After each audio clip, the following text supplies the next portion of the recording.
All right, so are you ready for this? We're going deep, deep into Skibidi toilet territory today. Yeah, you know the YouTube series, Toilets with Heads, Plunger Guys, lots of, well, chaos. It's wild, right?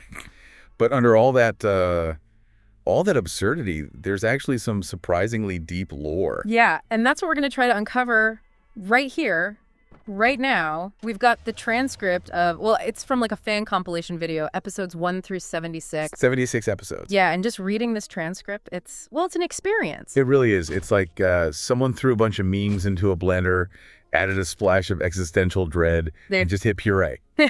That's one way to put it. So, okay, let's get everyone on the same page. We've got two main factions, right? The Skibidi toilets. Of course. And the plunger men, obviously. And we don't know, like, what started this whole war between them, but it's definitely intense. Yeah, one of the first lines in the transcript, it just sets the tone. It says, protection, all toilets will die. So right away, we know the stakes are high, like incredibly high. But why do all toilets need protection? What's out there? Right. And it gets even weirder. Later on, we get this line. There's no evidence left except one thing. This battle you did not survive, Plunger Man. So it's not just one battle, right? This has been going on for a while. And it sounds like individuals can die and come back or be replaced. There's it makes you think about what winning even means in this world. If death isn't permanent, then what's the point of fighting? Exactly. And the motivations for both sides are super murky. But we do have a few characters who kind of stand out. Oh yeah, for sure. There's the scientist. Seems to be a pretty important guy for the Plundermen. Like, he's probably in charge of all their tech and strategy. Right, but then the Skibidi toilets capture him. And, well, the transcript just says he was cooked. Cook. Yeah, it's pretty vague. Yeah. And disturbing. And his death, that's like a turning point for the Plungermen. They are not happy. Yeah. Especially because he left behind this mysterious baby. Hold on. The baby. What is that all about? The transcript doesn't really explain it. Nope. Which just makes it even more intriguing. What is this baby? What does it have to do with anything? Yeah, what role does it play in all this? Well, later on, there's a Skibidi toilet who says, my little pawn will kill you. So that's kind of chilling. And it makes you think maybe that baby is the pawn, like it has some kind of power. Wow. Okay, so we've got this powerful, mysterious baby thing, but who is controlling it and what are they trying to do? Exactly. And to make things even weirder, there's this constant sense of a bigger threat lurking in the background. Yeah, there's a line that says, bigger threat is coming. That's why certain things have to remain secret. So it's like everything we're seeing, all this fighting, it's just the tip of the iceberg. Right. And then there's the betrayal. The transcript hints at conflict within the factions themselves. Oh, yeah. Like when someone says, someone's tampering in our communication. Espionage. Double agents. It adds another layer of complexity to the whole thing.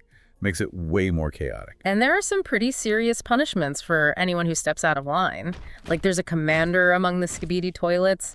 He's not messing around. There's one line. It's pretty chilling. Yep. You know the penalty for treason, Commander. No one escapes justice. Yeah. And then we've got Dave. He's a Skibidi toilet who seems, I don't know, skeptical of the whole thing. He's not really on board with this plan to open a gate. And spoiler alert, that plan does not go well. Oh, the gate. Right. So that brings up a good question. Could there be different factions, different ideas, even within the Skibidi toilets? Maybe Dave's part of a group that disagrees with the commander. It's possible. I mean, he clearly has doubts. It's fascinating, isn't it? You've got these two sides, unclear goals, mysterious characters, a powerful baby that nobody really understands, and this bigger threat hanging over everything. And it's all told through these fragmented pieces of dialogue, these cryptic actions. It really makes you wonder how they packed so much into a series about, toilets fighting plungers. There's definitely more to Skibidi toilet than meets the eye, that's for sure. We've only just scratched the surface here. In the next part, we'll get into some of the weirder events from the transcript and try to make sense of some of those truly baffling phrases that hint at something deeper, something stranger. Welcome back. So last time we were talking about Skibidi toilet. The basics, the factions, the characters, all the big mysteries. It's just wild, right? I mean, on the surface, it's like toilets, plungers, fighting. But there's so much more going on. Oh yeah, so much more. We're going to get into some of the specific events now, stuff that really highlights how strange, how complex this world is. Like, there are moments in this transcript and you just stop. You're like, wait a minute, what? Exactly. Like, do you remember that line? Someone just yells, "I can see you through walls," like out of nowhere. Yeah. So what's going on there? What kind of powers do these characters have? Is it technology or something even weirder? It makes you wonder, who else has these powers? Right. Is it just the one character, or are there, like, others we haven't met yet? Imagine trying to fight someone who can see through walls. That's terrifying. Totally. And then there's the whole thing with a gate. What even is that gate? Where does it go? We still don't know. But opening it, definitely not a good idea. It seems like it unleashed something truly horrible. The way they react, the characters, they're like, you have no idea what's coming, and whatever is coming, you won't survive to see it. I mean, it's intense. Yeah, and the aftermath is just as cryptic. Their brains are rotten, burn everyone. It sounds like whatever came through that gate, it wasn't a physical enemy. Oh, for sure. It's like something that gets inside you, something that corrupts you. Yeah, way creepier than just like a regular battle. Okay, well, let's talk about fighting then.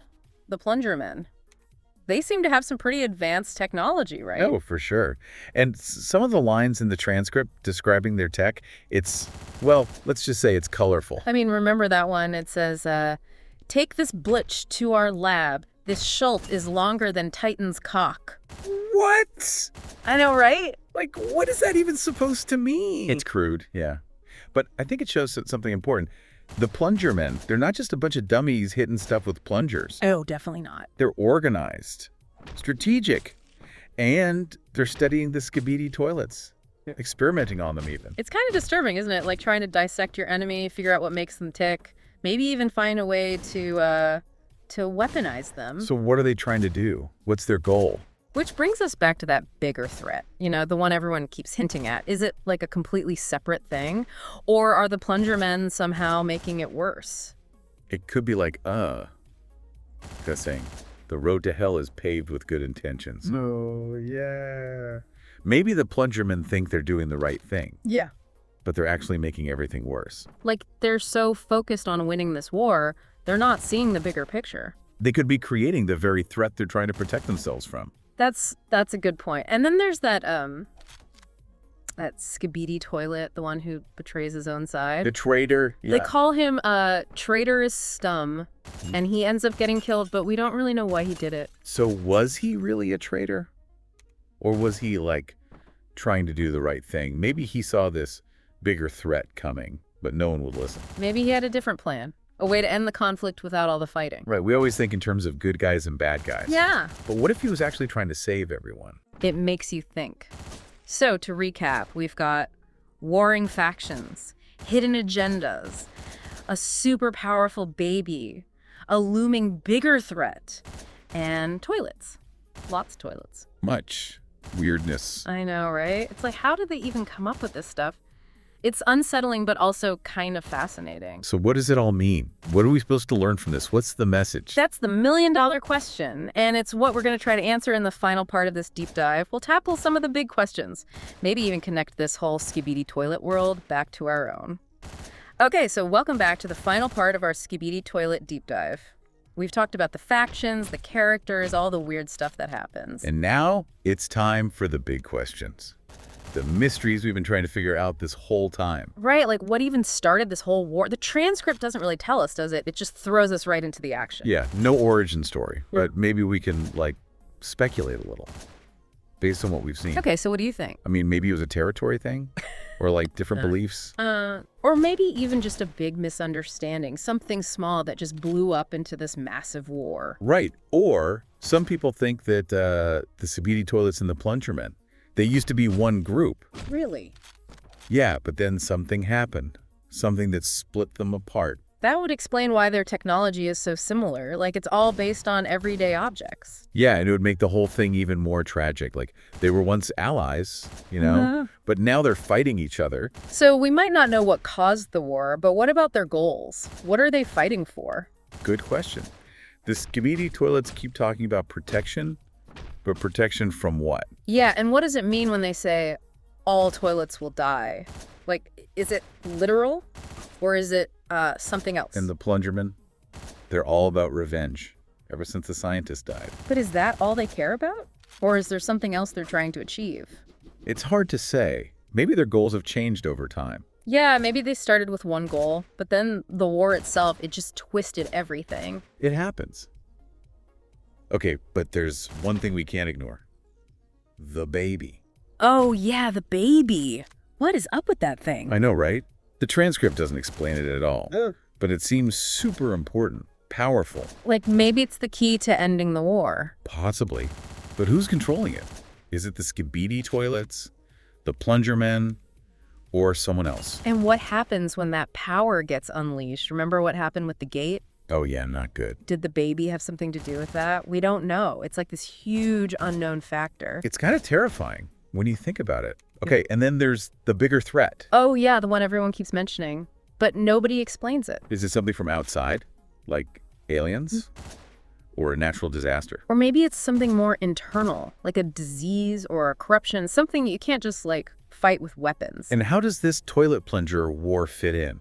Are they just pawns in a bigger game? Or what if, and this is kind of scary, what if they're actually making the bigger threat worse? By fighting each other, they're weakening themselves. Right, making the world more vulnerable. So we have all these questions, and not many answers. Yeah, that's kind of the point, isn't it? Maybe Skibidi Toilet isn't supposed to be a straightforward story with a clear ending. Maybe it's more like a reflection of our own world. Full of chaos and uncertainty. Yeah. And unanswered questions. It makes you think about, the pointlessness of fighting, the dangers of power, and how sometimes, even when we think we're doing the right thing, we might be making things worse. Right.